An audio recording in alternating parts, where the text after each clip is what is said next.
Hello and welcome to 10 Minute Tabletop. I'm Devin, and here are the biggest stories from tabletop gaming from the past week in 10 minutes or less, so you can get back to playing the game.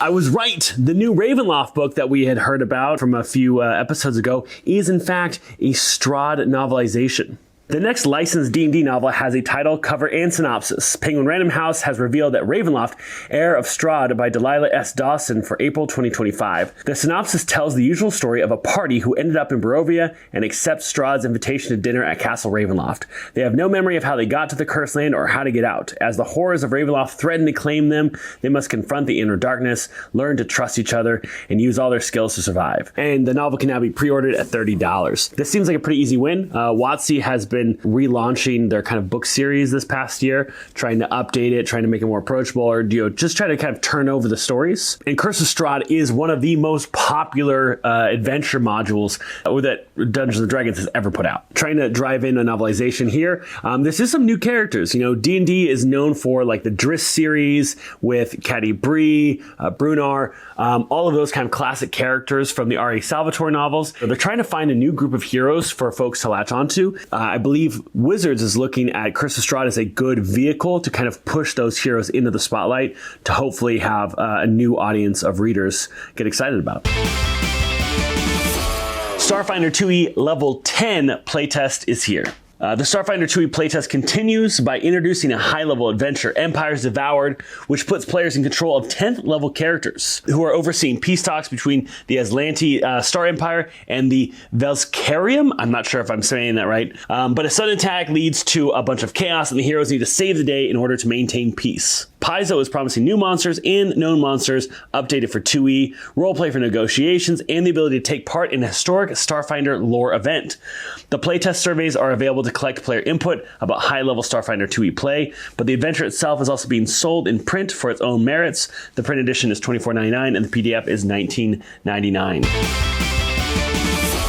Hasbro's earnings call reports good sales on D&D 2024, but losses as a whole. As Hasbro and WotC set up another holiday season, their latest quarterly earnings call shows mixed results for D&D and tabletop in general. An overview of the call from Ian World reports that CEO Chris Cox talked up the higher than anticipated sales of the 2024 Player's Handbook. He also had good things to say about the D&D Beyond revenue. However, despite these wins, WotC itself went down around 5% in revenue from this time last year. Digital sales also took a huge 19% hit. Cox credited the slump to Baldur's Gate 3 driving up the number last year, a fall that was expected with no comparable hit this year. Tabletop did go up around 2% and Magic the Gathering rose around 3%. Overall, things continue to chug along for Wizards of the Coast, but the true impact of D&D 2024 won't be felt until the next earnings call. What's interesting about this and why I think it's important is there was this level of cannibalization that the new D&D 2024 rules caused. And what I mean to say by that is there are a lot of people who weren't buying the 2014 books last quarter because they were waiting for the 2024 books. There are a lot of people who weren't buying into any other Wizards product because they were waiting for the new ones. This happens anytime a company is releasing a new feature, a new product, anything where people kind of hold back, especially as iPhone releases get closer, you see iPhone sales dip. That's because people are waiting for the new thing. It makes sense that they didn't see huge gains, but it does seem like Wizards of the Coast is chugging along, but they don't have anything on the digital side like they did last year with Baldur's Gate 3. And Chris Cox has continued to talk about how Wizards is all in on digital, and they have around 5 to 6 video games that are out in production right now, hopefully to release in 2025 and 2026. Hey, thanks for listening to Total Party Chill. I'm Justin McElroy, the oldest McElroy brother. I'm here with Travis and Griffin and our dad, Clint. We just want to encourage you to check out Start Playing over at startplaying.com. Travis, why would I ever do that, though? Well, you're doing that, Justin, because you want to play in some role-playing Dungeon and Dragon sort of, games, things like that, some TTRPGs, but you don't have anybody to play with you, or you don't have anyone to run the game, or you don't have anyone to play in the game you're running. All these things can be solved at startplaying.com. Dad, is Travis lying?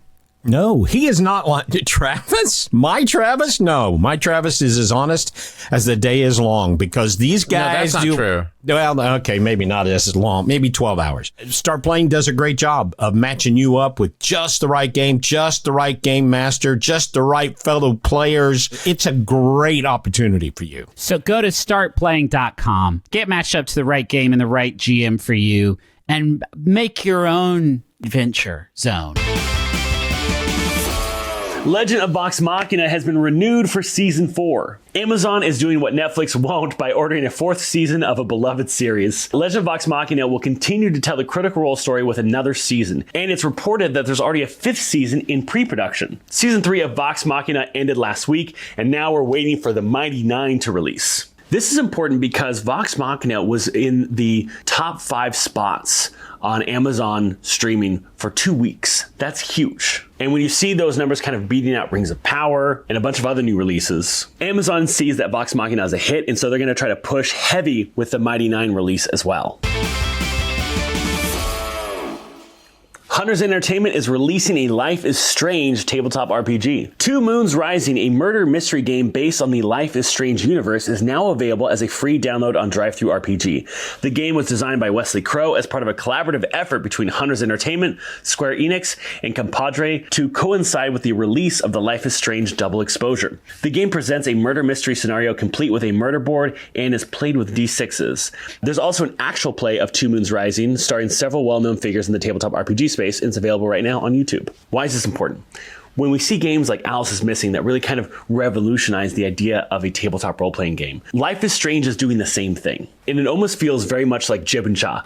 I'm probably saying that wrong, but in China, it's really, really popular to have murder mystery games that are played around a table. There's these cafes that are designed specifically to play this type of game. So the murder mystery is really kind of finding a foothold here in tabletop gaming, and I'm really excited to see what Hunters and Square Enix were able to put out with this game. And I think it's important that we continue to see games that are kind of pushing the envelope of what a tabletop RPG is. All right, that is all the news we have today. Thank you so much for tuning in.